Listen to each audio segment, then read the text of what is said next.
Right. So I think I want to like kind of divide it up and then Okay. work on like I'll probably do like I found a cool project that has like they're planning out a road trip like within their state. Oh, I So I like thought that.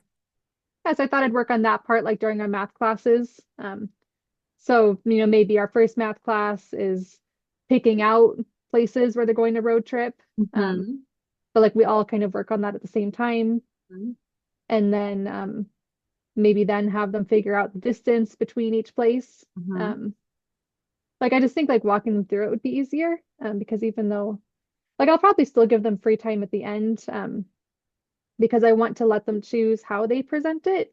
Okay. Like some students want to do like a website, they've said. So I figure, if they want to do a website, they can, but I don't want to make them because I feel like a website is kind of advanced for fifth Yeah. graders.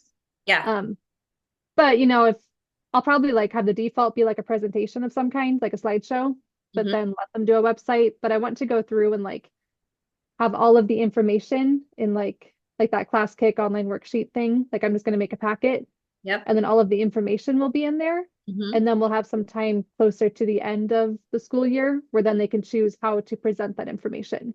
Yeah, I like that. So you'll have some UDL, so they'll have some choice in Hmm. how they want to give their information.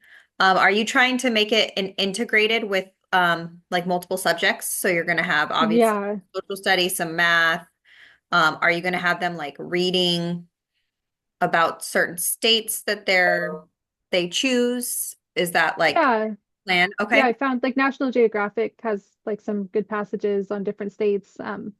So I am going to try to have it be every subject because our schedule for the rest of the year is like kind of weird. Like for the Uh, next 2 weeks, we have testing 4 days a week and then regular classes 1 day a week. Okay. So it's not really a ton of time.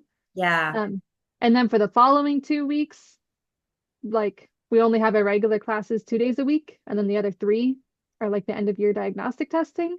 Got it. Um, and then the last week of school is like one full like regular week. Right. Um, so So like I how think long do you plan on, like, you want to chunk it, right? And so you hmm want to kind of guide them through.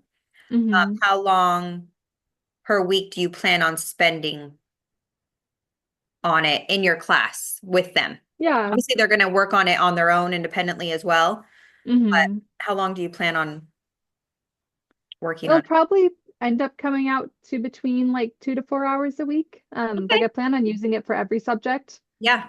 Because the project I found like, and I'll add on to it a little bit too. But it really has them like doing stuff in every subject. Like I said, the road trip, Yep. ELA is really like finding the information, reading the passages, picking out the state symbols, the state motto, like that sort of stuff. Yeah. So I think it's like the main thing we're going to work on. Okay. I'll still have some extra times for them if they need help with their independent work. Yeah. But like I think all of our class time is going to be spent on this. Yes, I would imagine. Yeah, just because we don't meet that much. And Right, then during this time. What I exactly. was wondering is if it does take up a good amount of your class time, is that's okay right now? Yeah, we're finished with everything that we're supposed to teach in our live classes. Okay. Um, so we don't have any requirements for what we do for the rest of the school year with our regular life classes. Because I think the school knows that like the students are kind of like tested out already and they Right. still have, this week and next week and then their diagnostic testing to go. So I think everyone's doing something fun. So Yeah. there's no requirements for our live teaching anymore. Yeah. So my plan is to just do this. And then probably the last few days of school, I'll like let them present their projects if they want. Yep. No, I think Um, it's good because they're having fun, right? But hmm they're getting all these different you're doing a project-based learning, so they're getting all the subjects in one thing. So they're exactly. getting a lot out of it, out of something that's going to be fun. hmm So, for your inquiry topic, you want it to be project-based learning. Yes. So that looks like